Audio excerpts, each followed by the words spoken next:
이 시간 예배의 자리에 나오신 여러분을 축복합니다. 오늘 저는 앞서 읽은 마태복음 10장 24절부터 39절까지의 본문으로 검을 주러 왔노라 라는 제목의 설교를 하려고 합니다. 전해지는 말씀 가운데 하나님의 은혜가 있기를 바랍니다. 오늘 마태복음 10장 24절부터 25절에서 예수님께서는 제자가 그 선생보다 또는 종이 그 상전보다 높지 못하나니 제자가 그 선생 같고 종이 그 상전 같으면 조카도다. 집주인을 바알세불이라 하였거든 하물며 그 집 사람들이랴 라는 말씀을 하십니다. 이 말씀은 예수님께서 지금 제자들에게 있을 박해에 대해서 예고하시면서 그럼에도 불구하고 제자들로 하여금 자신을 바라보고 그 박해를 이겨내고 견뎌낼 것을 독려하시는 말씀입니다. 예수님의 대적자들이 예수님께서 귀신 들려 말 못하는 사람을 고치셨을 때 귀신의 왕을 의지하여 귀신을 쫓아낸다며 복음을 왜곡시키기 시작했습니다. 앞서 다루었던 마태복음 9장 32절부터 34절입니다. 귀신 들려 말 못하는 사람을 예수께 데려오니 귀신이 쫓겨나고 말 못하는 사람이 말하거늘 무리가 놀랍게 여겨 이르되 이스라엘 가운데서 이런 일을 본 적이 없다 하되 바리새인들은 이르되 그가 귀신의 왕을 의지하여 귀신을 쫓아낸다 하더라. 그렇게 예수님을 박해하고 예수님을 모함합니다. 그러니까 예수님께서는 이렇게 말씀하시는 것입니다. 나에게도 이러한 박해가 있는 것처럼 너희에게도 박해가 있을 것인데 그럼에도 불구하고 너희에게 임할 박해라는 것이 너희의 선생인 나한테 임하는 것만큼은 아닐 테니 잘해봐야 나와 같은 정도의 수준일 테니 내가 잘 견뎌내고 이겨내고 극복해내는 것처럼 너희도 나를 바라보고 이겨내라 라는 말씀으로써 마태복음 10장 24절부터 25절 말씀을 하고 계신 것입니다. 그리고 마태복음 10장 24절부터 25절의 관련 구절인 누가복음 6장 39절부터 40절도 마찬가지입니다. 누가복음의 경우는 이 본문이 예수님의 두 번째 설교, 즉 선교 설교와 관련하여 기술되고 있는 것이 아니라 우리가 앞서 다루었던 마태복음으로 보자면 첫 번째 설교인 산상수훈, 그러니까 누가복음에서는 평지 설교에 담겨 있습니다. 누가복음 6장 39절부터 40절입니다. 또 비유로 말씀하시되 맹인이 맹인을 인도할 수 있느냐? 둘이 다 구덩이에 빠지지 아니하겠느냐? 제자가 그 선생보다 높지 못하나 무릇 온전하게 된 자는 그 선생과 같으리라. 아멘. 비록 편집된 맥락은 다르지만 누가복음에서 전해주는 메시지 역시 마태복음의 메시지와 같습니다. 특별히 누가복음의 경우는 맹인이 맹인을 인도할 수 없다고 비유함으로써 우리가 살아가면서 누구를 우리의 인도자로 삼는지가 얼마나 중요한 것인지 강조하고 있습니다. 우리의 삶의 모델로 누구를 삼는 것인가가 굉장히 중요하다는 것입니다. 맹인이 맹인을 인도자로 삼으면 다 구덩이에 빠지고 맙니다. 맹인은 온전히 길을 안내해 줄 수 있는 인도자가 필요합니다. 맹인에게 무엇보다 중요한 것은 온전한 인도자를 찾고 그로부터 인도함을 받는 것입니다. 그렇게 제자는 그 선생을 온전히 바라보고 따라감으로써 그 선생과 같아질 수 있습니다. 그러므로 마태복음 10장 24절부터 25절과 누가복음 6장 39절부터 40절 본문은 모두 우리가 다른 어떤 것이 아니라 예수님을 바라보고 예수님을 우리의 인도자로 삼고 살아가야 한다는 것을 강조하고 있습니다. 바로 이러한 맥락에서 예수님께서는 오늘 본문 34절에 이르러서 내가 세상에 화평을 주러 온 줄로 생각하지 말라. 화평이 아니요 검을 주러 왔노라 라고 말씀하십니다. 평화의 왕이신 예수님께서 갑자기 검을 주러 오셨다고 말씀을 하시니까 다소 당혹스러운 말씀일 수 있습니다. 더군다나 예수님께서는 분명히 설교를 시작하시면서 어떤 성이나 마을에 들어가든지 그 집에 들어가면서 평안하기를 빌라고 하지 않으셨습니까? 그리고 너희를 영접하지도 않고 너희 말을 듣지 않는다고 하더라도 그 집에 심판을 선언하거나 그 집 사람들과 싸우려고 들지 말고 그냥 발의 먼지를 떨어버리고 우리의 갈 길을 가라고 말씀하시지 않으셨습니까? 그런데 왜 갑자기 예수님께서는 화평을 주러 온 것이 아니라 검을 주러 온 것이라고 말씀하시는 것입니까? 이 본문을 이해하기 위해서는 특별히 이 본문에서 예수님께서 말씀하시고자 하시는 이 말씀하시는 화평이라는 것과 예수님께서 말씀하시고자 하는 검이 무엇인지 명확하게 이해할 필요가 있습니다. 그러니까 특별히 어떠한 시나 어떠한 소설을 읽을 때 우리가 보통 읽으면 다 이해할 수도 있지만 그 시와 그 소설에 어떤 그 작가의 특징적인 면들이 담겨있는 것들이 있습니다. 그런 정신이 담겨있는 것들이 있는데 이 본문을 이해할 때 우리가 특별히 그렇게 이해해야 합니다. 지금 예수님께서 특별히 이 본문에서 말씀하시고자 할 때 예수님께서 말씀하시고자 하는 화평이 무엇인지, 검이 무엇인지를 명확하게 이해할 필요가 있습니다. 장미라는 꽃이 아름다운 꽃이지만 어떠한 작가가 자기의 소설에 쓸 때 날마다 장미라는 것을 부정적인 표현으로 사용하고 있다면 다른 소설을 읽을 때도 장미를 읽으면 당연히 그건 부정적으로 쓴 것입니다. 오늘 본문 역시 예수님께서 여기에서 말씀하시는 화평이 뭔지, 검이 무엇인지 우리가 명확하게 이해할 필요가 있습니다. 예수님께서는 평화의 왕이요 화평의 주님이십니다. 예수님께서는 분명 평안하기를 빌라라고 말씀하셨습니다. 거기서 말씀했던 평화, 화평, 평화는 예수님의 정신과 하나님의 마음을 담고 있는 아름다운 것들이었습니다. 그러한 면에서 볼 때 예수님께서 지금 검을 주러 왔노라라고 하시는 말씀과 관련해서 이 말씀하시는 화평, 검과 대비되는 의미에서의 이 화평은 지금 긍정적인 의미로서의 화평이 아닙니다. 그러니까 통상 말하는 화평과 지금 이 특수한 맥락에서 말씀하시는 화평은 글자와 소리는 같지만 의미와 본질은 전혀 다른 말씀이라는 것입니다. 어떤 부모는 자녀를 사랑해서 안아주고 어떤 부모는 자녀를 사랑해서 때리기도 합니다. 그렇지 않습니까? 어느 것 하나가 절대적으로 옳다는 것이 아니라 상황에 따라 어떤 것이 맞고 틀릴 수 있습니다. 그러나 만일 어떠한 동일한 상황에 대해서 두 부모가 사랑해서 하는 행동이 전혀 다르다면 적어도 그들이 말하는 사랑이 글자와 소리는 같지만 전혀 다른 사랑이라는 것을 우리는 알 수 있습니다. 어떤 부모가 자녀가 밥을 안 먹는다고 때립니다. 막 잡아팹니다. 아니 밥 한 번 안 먹는 거 가지고 뭘 그렇게 심하게 하느냐고 그러니까 사랑해서 그런다고 얘기합니다. 예수님께서 만일 그러한 상황에 맞닥뜨렸다면 예수님께서는 어떠한 말씀을 하셨을 것 같습니까? 그러한 상황에서라면 예수님은 그럼 사랑하지 말아라 라고 말씀하셨을 것입니다. 그런데 여기서 예수님이 사랑하지 말라고 하네? 라고 이해하면 우리는 당연히 안 됩니다. 왜냐하면 이 맥락에서 예수님께서 말씀하시는 사랑하지 말라는 말씀의 본질은 다른 것도 아니고 밥 한 번만 안 먹는 거 가지고 그렇게까지 때리지는 말라는 의미이기 때문입니다. 이 본문도 마찬가지입니다. 예수님께서 화평을 주러 온 것이 아니라 검을 주러 왔다고 하십니다.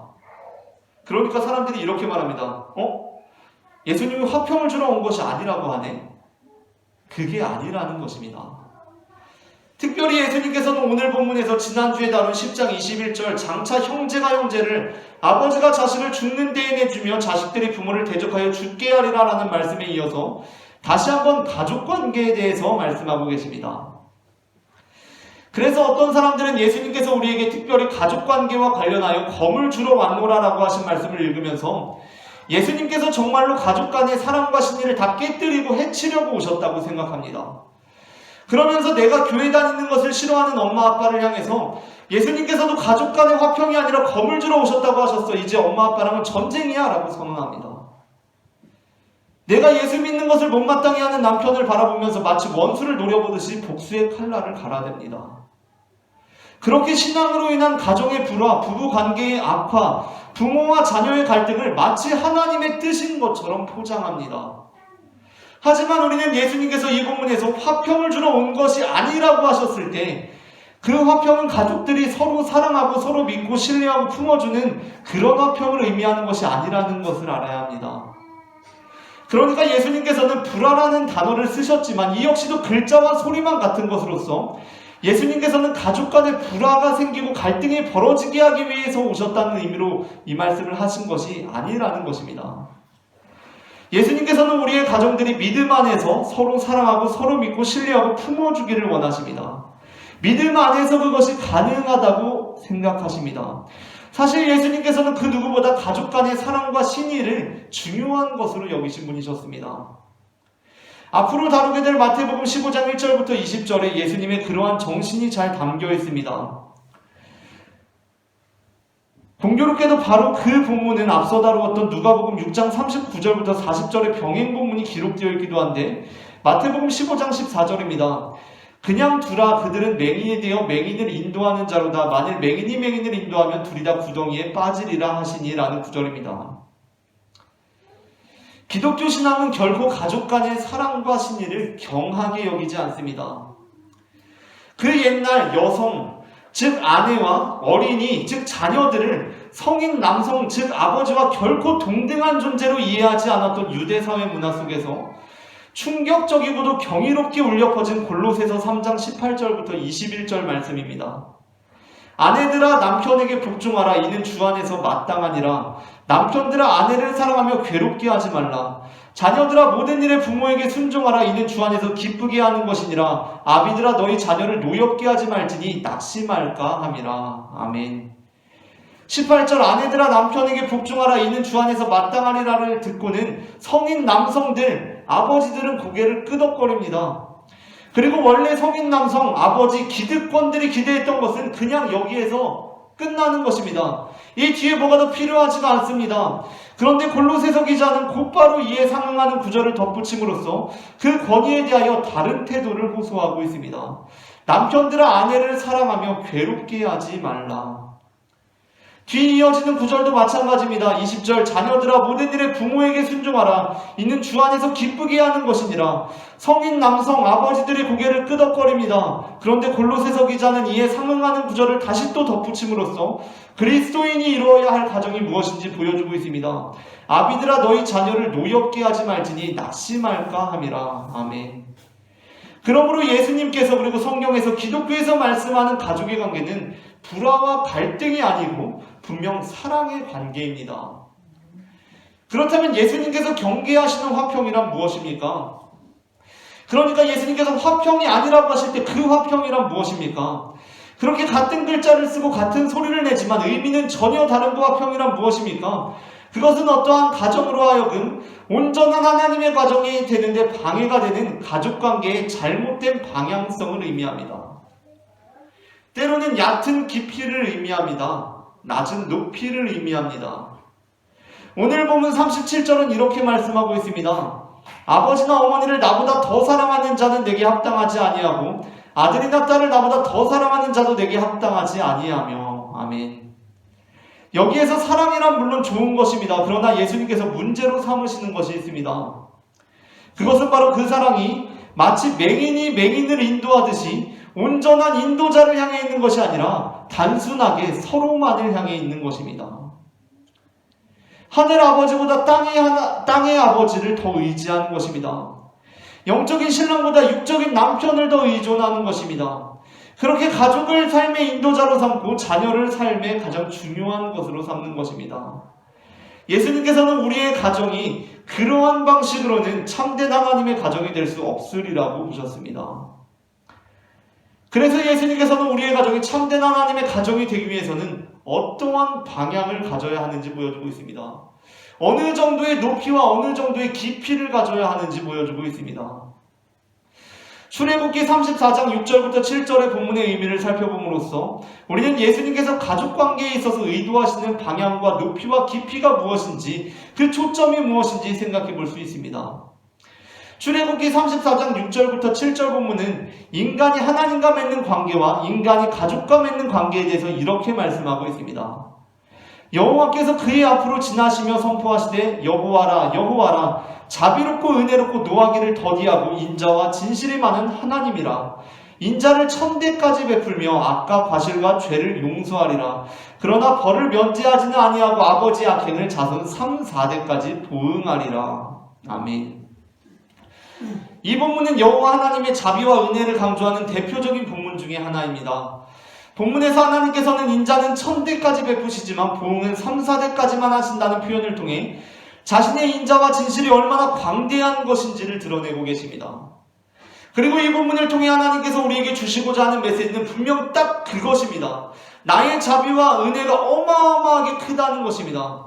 그런데 그것을 받은 인간들이 그 말씀을 오해합니다. 어떻게 오해합니까? 우리는 이 본문을 보면서 크신 자비와 한량없는 은혜의 하나님을 바라보지 못하고 그 크신 자비와 한량없는 은혜를 강조하기 위한 표현으로서의 가족에 집착합니다. 우리는 인자와 진실이 많으신 하나님을 보지 못하고 잠깐 여기 하나님께서 인자를 1000대까지 베풀고 악행을 3, 4대까지 보응하신다는데 지금 내가 이렇게 고생하며 살고 있는 게 다 우리 조상들 잘못이네 라고 탄식합니다. 우리 아버지가, 우리 할아버지가, 할머니가, 우리 가족들이 좀 하나님의 복을 받았으면 그 복이 나에게도 전해져 왔을 텐데 라고 아쉬워합니다. 그렇게 이 말씀을 하신 여호와 하나님의 참뜻, 참 얼굴 그 표정을 바라보지 못하고 서로의 얼굴만을 바라보며 네 탓이니 합니다. 오늘 본문에서 예수님께서 지적하시는 화평이란 바로 그 화평입니다. 서로만을 바라보는 화평입니다.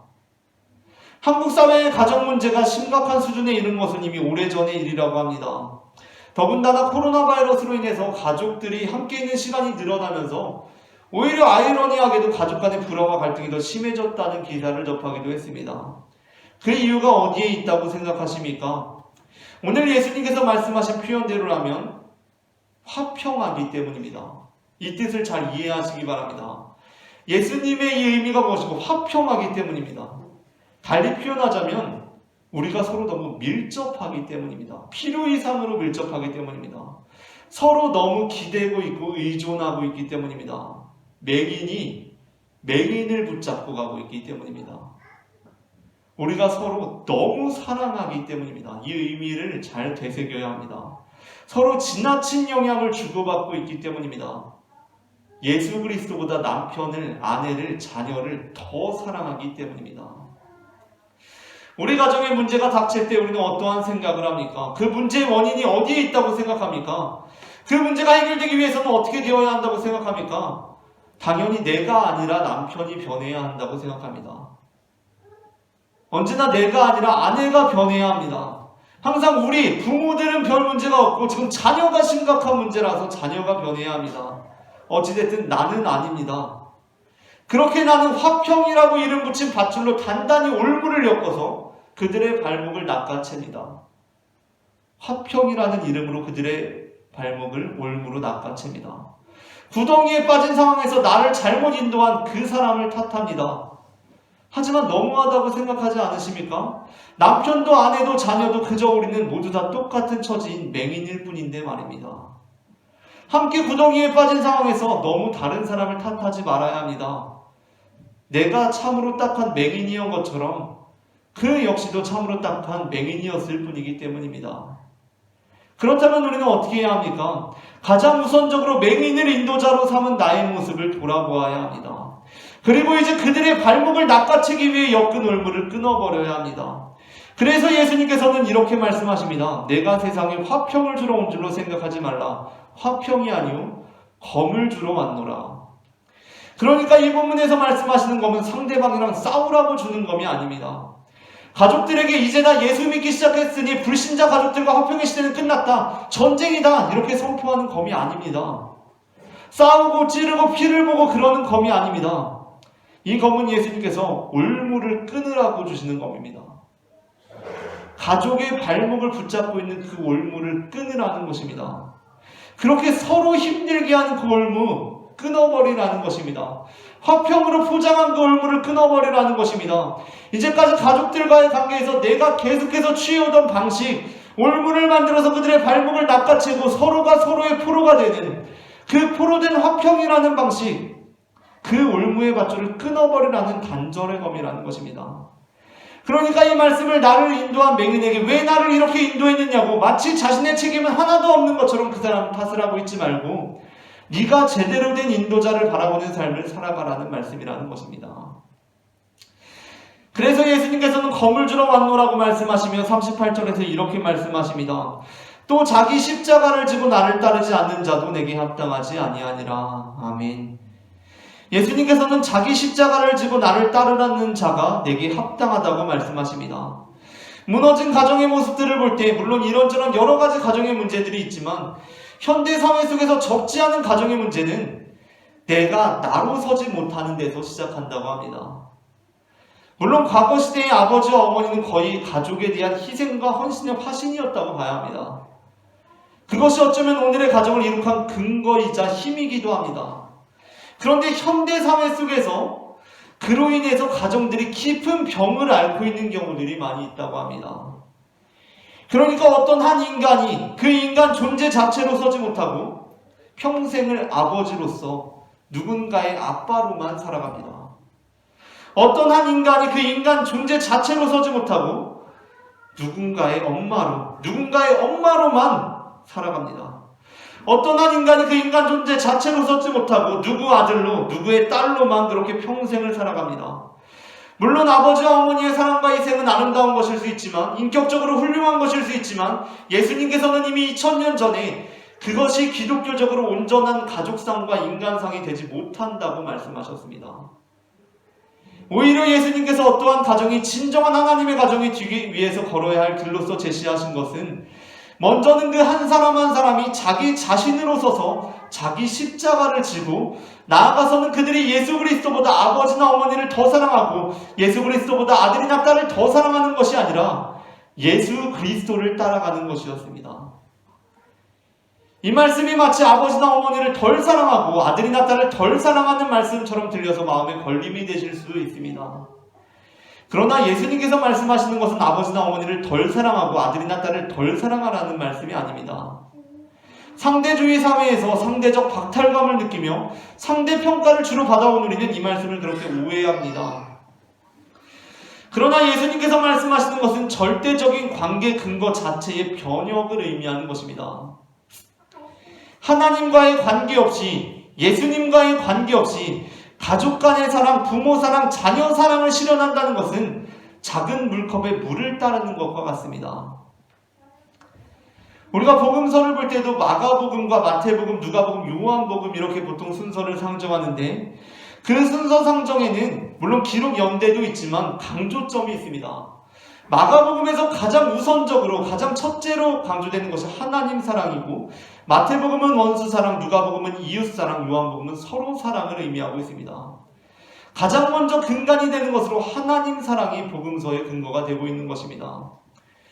그러므로 하나님과의 관계없이, 예수님과의 관계없이 가족 간의 사랑, 부모 사랑, 자녀 사랑을 실현한다는 것은 작은 물컵에 물을 따르는 것과 같습니다. 최선을 다해 사랑하고 넘치도록 사랑해도 그것은 물컵의 분량을 넘지 못합니다. 그러나 하나님과의 관계 안에서, 예수님과의 관계 안에서 가족을 사랑한다는 것은 비유하자면 거대한 양동이에 물을 담는 것과 같습니다. 하나님에 비해서, 예수님에 비해서 하나님에 비해서, 예수님에 비해서 육신의 아버지를 한참 모자라게 사랑합니다. 하나님을 사랑하는 것에 비하면, 예수님을 사랑하는 것에 비하자면 그 채 절반도 채워지지 않는 수준으로 육신의 어머니를 사랑합니다. 그러나 그러한 방식으로 그리스도인의 가정은 작은 물컵을 가지고 사랑 운운하는 사람들은 감히 생각해내지 못하는 놀라운 사랑을 일상적으로 해냅니다. 그 이유는 하나님에 대한 사랑과 가족에 대한 사랑이 서로 반대 방향을 향해 있기 때문이 아니라 오히려 하나님에 대한 사랑에 가족에 대한 사랑이 이끌려가기 때문입니다. 그렇다면 우리는 우리의 가정 안에서 어떻게 서야 합니까? 우리는 무엇보다 우리 자신으로 서야 합니다. 우리는 누구의 남편이고 누구의 아내이며 누구의 딸이고 누구의 아들일 수 있지만 그보다 근원적으로 나는 나라는 것입니다. 그 말을 기독교에서는 이렇게 표현합니다. 우리는 그리스도의 신부입니다. 우리는 자기 십자가를 지고 서야 합니다. 그리고 어떻게 해야 합니까? 우리는 예수 그리스도를 따라가야 합니다. 이제 맹인의 인도함을 받는 것을 그만두고 한 사람이 마치 아버지의 손을 놓고 신랑의 손을 잡는 신부처럼 그리스도의 신부로 서야 합니다. 그러므로 예수님께서 말씀하시는 온전한 가정이란 진정으로 서로 사랑하고 서로 믿고 신뢰하는 하나님의 가정은 서로가 서로의 얼굴을 바라보고 서로가 서로의 인도자가 되고, 나는 너의 아빠로, 나는 너의 아내로, 나는 아빠의 딸로 사는 것이 아니라 하나님의 가정은 한 사람 한 사람이 그리스도의 신부로 사는 것으로 이루어집니다. 사무엘하 6장을 보게 되면 다윗 왕이 오래전 블레셋에게 빼앗긴 하나님의 궤를 되찾아오는 장면이 기록되어 있습니다. 그리고 그렇게 하나님의 궤를 되찾아올 때 다윗 왕이 너무나 기쁜 나머지 한 나라의 왕으로서는 어울리지 않는, 국부로서는 어울리지 않는 주책맞은 춤을 추었다는 뉘앙스의 본문이 기록되어 있습니다. 여호와의 개가 다윗의 성으로 들어올 때 사울의 딸 미갈이 창으로 내다보다가 다윗 왕이 여호와 앞에서 뛰놀며 춤추는 것을 보고 심중에 그를 업신 여기니라. 사무엘하 6장 16절입니다. 다윗 왕이 그렇게 춤을 추는 모습을 보고 다윗의 아내 미갈이 그것을 업신 여깁니다. 그리고 결국 다윗이 가족들에게 돌아왔을 때 아내 미갈이 한마디 합니다. 20절입니다. 다윗이 자기의 가족에게 축복하러 돌아오매 사울의 딸 미갈이 나와서 다윗을 맞으며 이르되 이스라엘 왕이 오늘 어떻게 영화로우신지 방탕한지가 염치 없이 자기의 몸을 드러내는 것처럼 오늘 내 신복의 계집종의 눈앞에서 몸을 드러내셨도다 하니, 그때 다윗이 한 말이 무엇입니까? 이어지는 21절입니다. 다윗이 미갈에게 이르되 이는 여호와 앞에서 한 것이라. 그가 나를 택하사 나를 여호와의 백성 이스라엘의 주권자로 삼으셨으니 내가 여호와 앞에서 뛰놀리라. 아멘.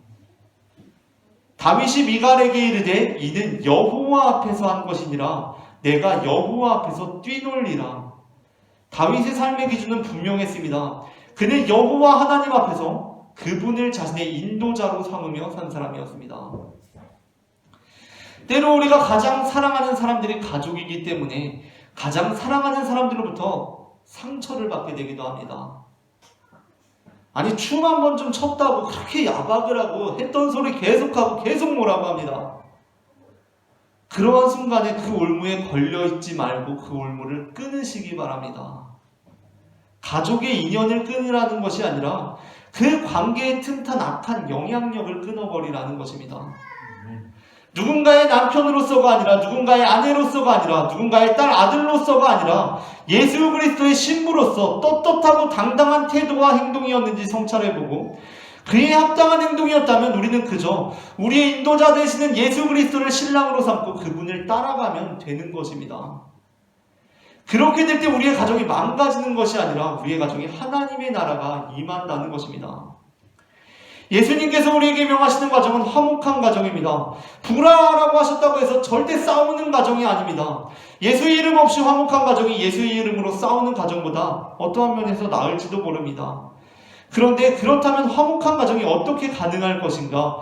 예수님께서 말씀하시는 것은 예수의 이름 없이 진정한 의미에서의 화목한 가정이 될 수 없다는 말씀입니다. 예수님께서 말씀하시는 참된 의미의 화목한 가정은 서로가 서로만을 바라보고 서로가 서로의 영향력만을 받고 서로가 서로만을 의지함으로 하나가 돼서 아름다운 가정이 아니라 한 사람 한 사람이 예수를 담고 한 사람 한 사람이 예수의 마음을 품고 한 사람 한 사람이 예수를 따름으로 그렇게 한 사람 한 사람이 그리스도의 신부가 됨으로 그 가정이 온전해지는 것입니다. 불신자 가정 환경에서 자란 한 청년이 예수를 믿고 나서 이제껏 없던 가정의 불화와 갈등이 시작되었습니다. 하루는 예수 믿는 문제로 인해서 아버지, 어머니, 누나와 크게 다투고 집을 나왔습니다. 길을 걷다가 불현듯 얼마 전에 들은 설교에서 예수님께서 화평을 주러 온 것이 아니라는 것이 진짜 맞는 말씀이구나 라는 생각이 들었습니다. 그래서 그 구절을 성경을 찾아서 읽어보니까 예수님께서 그 구절에 오늘 본문에 나오는 것처럼 사람의 원수가 자기 집안 식구니라 라는 말씀도 하십니다. 그 구절을 읽어보니까 화가 난 상태인데도 어쩐지 헛웃음이 나옵니다. 그래서 하늘 한번 보면서 그러네, 이제 진짜 우리 가족들하고는 전쟁이다 라고 생각합니다. 그리고 바로 이제 그 구절의 밑줄을 이제 열심히 그으려고 다시 성경을 보려고 하는데 바람이 불었는지 몇 장 앞으로 성경이 넘어가 있습니다. 어디지 하고 있는데 이런 구절이 눈에 띕니다. 마태복음 5장 44절입니다. 내 이웃을 사랑하고 내 원수를 미워하라 하였다는 것을 너희가 들었으나 나는 너희에게 이르노니 너희 원수를 사랑하며 너희를 박해하는 자를 위하여 기도하라. 아멘. 순간 청년은 쥐구멍에라도 숨고 싶을 정도로 너무나 창피해졌습니다.